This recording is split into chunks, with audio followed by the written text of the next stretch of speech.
ඉතින් මේ build video එක AMD Ryzen processor එකක් තියෙන build එක. ඉතින් මේ episode 2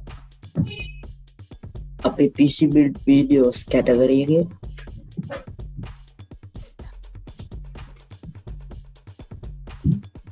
හරි ඉතින් processor එක විදියට අපි තෝරගන්නේ AMD Ryzen 5 series එකේ 5600X කියන processor එක. ඉතින් processor එකේ specifications ගැන කිව්වොත් core 6ක් threads 12ක් ඒ වගේම base clock එක 3.7 GHz AM4 motherboard socket type එක unlocked සහ power friendly 65ක් watt වගේ පොඩි ප්‍රමාණයක් තමයි මේ processor එකෙන් current එක ඉල්ලන්නේ.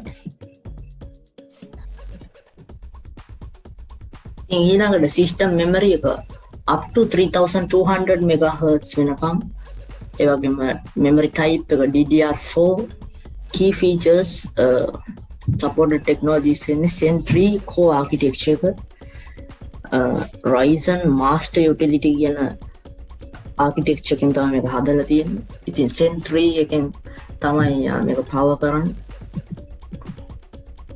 ඊළඟට motherboard එක විදිහට අපි තෝරගන්නේ MSI B450 A Pro Max කියන motherboard එක AM4 motherboard socket type එකෙන් එන. ඉතින් මේ motherboard එක AMD ලගේ first gen, second gen, third gen Ryzen ඒ වගේම Vega graphics AMD Ryzen Athlon graphics, Radeon graphics සහ X4 desktop processors socket AM4 කියන type එකෙන් තමයි මේ motherboard එක අපිට පේන්නේ. ඉතින් මේකේ chipset එක ගැන කිව්වොත් AMD B450 chipset එකක් තමයි තියෙන්නේ. memory එක අපිට slots දෙකක් තියෙනවා DDR4 type එකෙන්. ඉතින් up to 64GB වෙනකම් අපිට මේකට RAM support කරනවා. ඒ වගේම මේක dual channel memory architecture එකෙන් තමයි හදලා තියෙන්නේ මේ motherboard එක.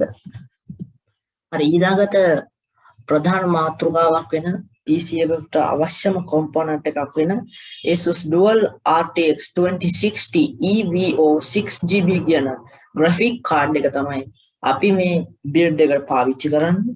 ඉතින් මේක දැනටමත් ඔයාලට nanotech.lk site එකෙන් ලබා ගන්න පුළුවන්.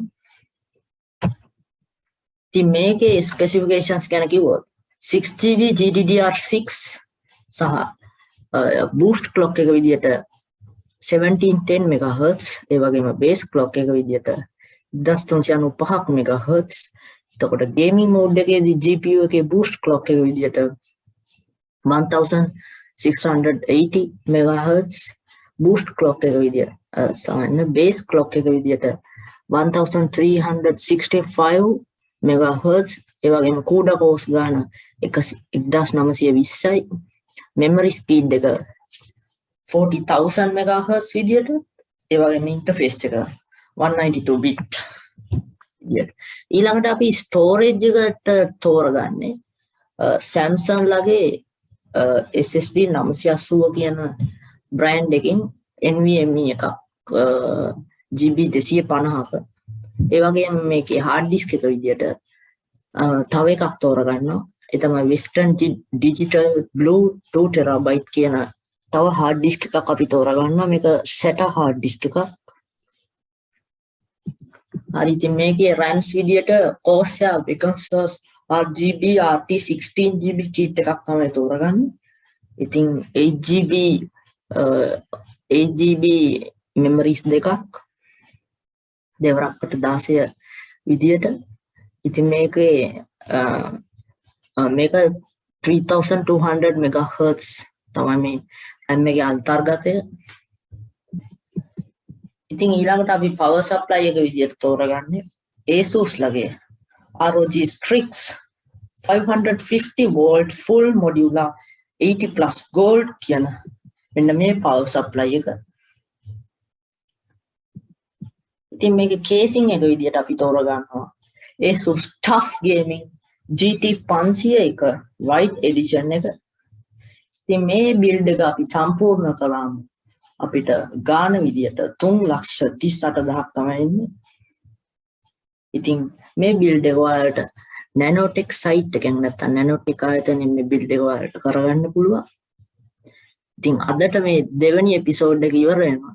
ඉතින් මගේ අපේ ඉදිරිපත් කිරීමට ඔයාලා කැමති නම් දැන්ම subscribe කරන්න. ඉතින් මේ වගේ තවත් වීඩියෝ එකකින් හම්බෙමු. ස්තුතියි.